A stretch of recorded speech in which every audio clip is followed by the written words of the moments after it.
Assalamualaikum warahmatullahi wabarakatuh.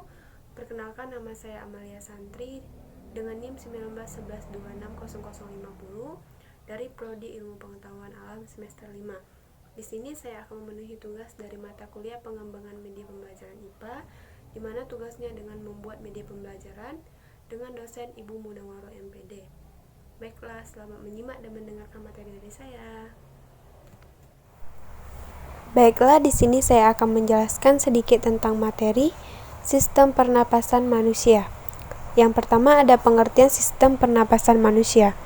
Pernapasan atau bisa disebut juga dengan respirasi yang dapat didefinisikan sebagai sebuah proses pengambilan oksigen dan pelepasan karbohidrat dan penggunaan energi yang ada di dalam tubuh.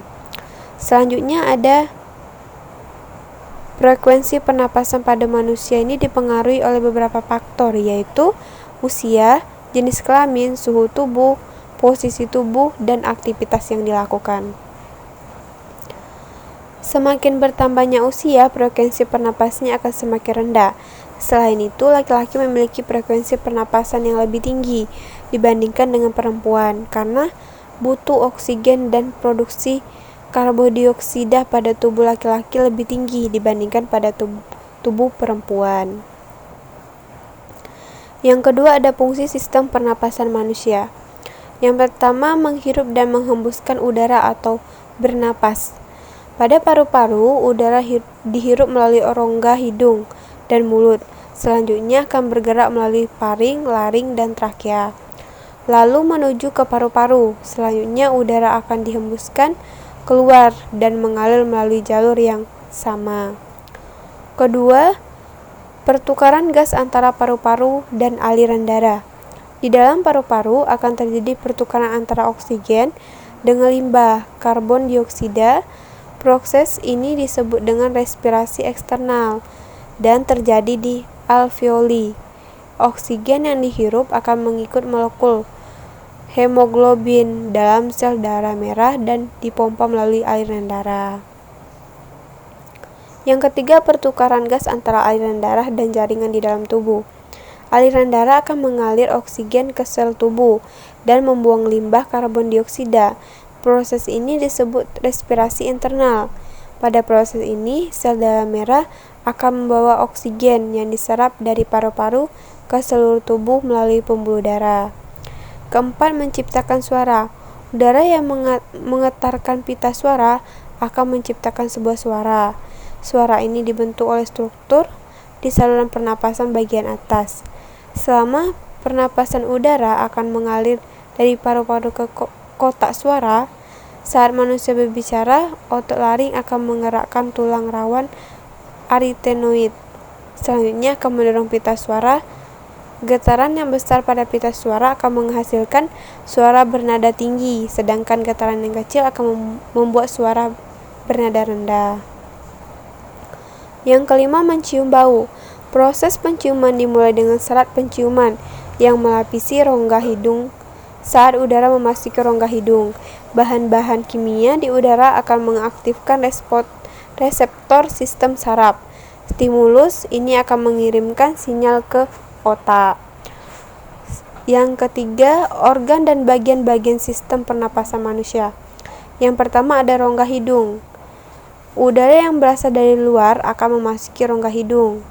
Di dalam rongga hidung yang terselaput ada kelenjar minyak dan juga kelenjar keringat. Selaput itu berfungsi untuk menangkap benda-benda asing yang masuk ke dalam saluran pernapasan. Yang kedua, faring atau tenggorokan. Udara yang masuk dari rongga hidung akan melewati tenggorokan. Tenggorokan memiliki dua cabang saluran, yaitu saluran pernapasan dan saluran pencernaan yang terletak di bagian belakang. Fungsi utama tenggorokan ini menyediakan saluran untuk udara yang masuk dan juga keluar.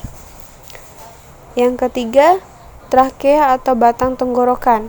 Tenggorokan adalah organ yang berbentuk pipa dan terletak di bagian leher.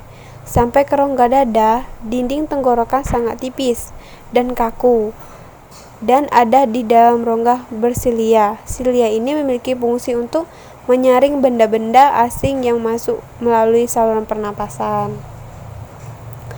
Yang keempat, laring atau pangkal tenggorokan. Pangkal tenggorokan ini adalah organ pernapasan yang berbentuk seperti saluran dan dikelilingi oleh tulang rawan. Pangkal tenggorokan ini memiliki tulang rawan yang disebut dengan epiglotis. Tulang rawan ini ada di bagian pangkal laring. Pangkal tenggorokan juga diselimuti oleh membran yang bernama mukosa. Selanjutnya yang kelima, bronkus atau cabang batang tenggorokan. Fungsi dari cabang batang tenggorokan ini menyediakan jalan untuk udara yang diingin masuk dan keluar dari dan menuju paru-paru. Struktur dan batang tenggorokan mirip dengan struktur batang tenggorokan. Yang membedakan hanya tulang rawan di cabang batang tenggorokan memiliki bentuk yang tidak teratur. Yang keenam, pulmo atau paru-paru. Paru-paru berada di dalam rongga dada bagian atas. Di samping paru-paru ada tulang rusuk dan di bawahnya ada diafragma. Paru-paru terbagi menjadi dua bagian, yaitu bagian kanan dan kiri. Selanjutnya yang keempat, ada proses pernapasan manusia. Yang pertama, pernapasan dada. Pernapasan dada ini ketika kita bernapas menggunakan dada, itu otot yang berperan adalah otot-otot di sekitar tulang. Otot-otot ini dibagi menjadi dua, yaitu otot tulang rusuk luar dan tulang rusuk dalam. Yang kedua, pernapasan perut. Pernapasan perut ini terjadi jika otot diafragma menjadi rileks dan otot yang ada di dinding perut menjadi kontraksi. Hal ini akan menyebabkan bagian dalam rongga perut menjadi terdesak ke arah diafragma, sehingga hal tersebut menyebabkan posisi diafragma menjadi cekung ke arah rongga dada. Pernapasan dada tadi bisa disebut dengan inspirasi, yang pernapasan perut tadi bisa disebut dengan ekspirasi. Yang terakhir, ada cara memelihara organ pernapasan. Yang pertama, hindari merokok.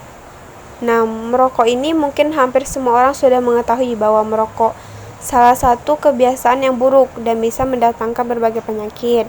Walaupun kamu bukan perokok pasif pun juga bisa merasakan dampak buruk yang sama.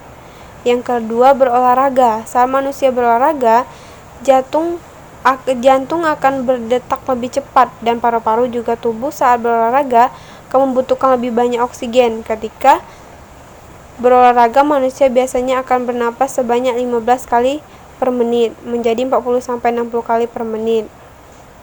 Yang ketiga, hindari paparan polusi. Mungkin hal ini cukup sulit dilakukan, terlebih lagi jika kamu tinggal di perkotaan. Populasi ini bisa ada di mana-mana. Populasi bisa merusak paru-paru dan mempercepat penuaan. Yang keempat, menghindari infeksi.